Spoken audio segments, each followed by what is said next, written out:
புரட்டாசி மாதத்தின் 2வது சனிக்கிழமையொட்டி கடலூர் மாவட்டம் திருவந்திபுரம் அருள்மிகு தேவநாத சுவாமி கோவிலில் ஏராளமான பக்தர்கள் திரண்டு தரிசனம் செய்து வருகின்றனர்.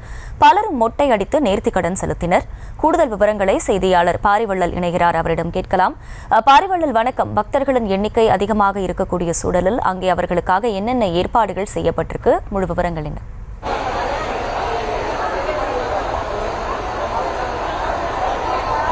அகிலா, கடலூரை அடுத்த திருவந்திபுரம் தேவநாத திருக்கோயில் இருக்குது. இந்த கோயிலில் பார்த்தீங்கன்னா புரட்டாசி மாதங்களில் இந்த சனிக்கிழமைகளில் பார்த்தீங்கன்னா பக்தர்கள் அதிகமான அளவில் வருவாங்க. கடலூர் மட்டுமின்றி அருகாமையில் உள்ள பல்வேறு மாவட்டங்களிலிருந்து பக்தர்கள் அதிக அளவில் அந்த பகுதிக்கு வர்றதா இருக்கும். இப்போ பார்த்தீங்கன்னா பக்தர்கள் அதிகாலை முதலே இப்போ கியூவில் நின்று சாமி தரிசனம் செய்யக்கூடிய காட்சியை தான் நம்ம பார்த்துட்ருக்கோம்.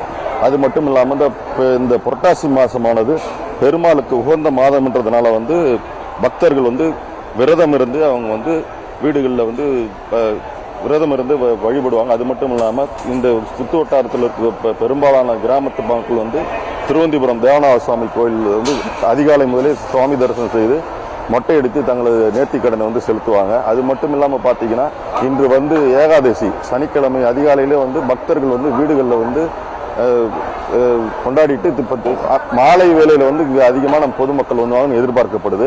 அது மட்டும் இல்லாமல் மாவட்ட நிர்வாகம் சார்பில் இங்கே செல்வதற்கு ஏராளமான இலவச பேருந்து மற்றும் பாதுகாப்புக்கு கடலூர் காவல்துறை துணை கண்காணிப்பாளர் ரூபன் குமார் தலைமையில் 100க்கும் மேற்பட்ட காவலர்கள் பாதுகாப்பு பணியில் ஈடுபட்டு இருக்காங்க. இதே போல கடலூர் மாவட்டம் புதுப்பாளையத்தில் உள்ள வரதராஜ பெருமாள் கோவில் மற்றும் அந்த பகுதிகளில் சுற்றுவட்டார உள்ள பெருமாள் கோயிலில் அதிகாலை முதலே பக்தர்கள் சுவாமி தரிசனம் செஞ்சுட்டு இருக்காங்க. அகிலா,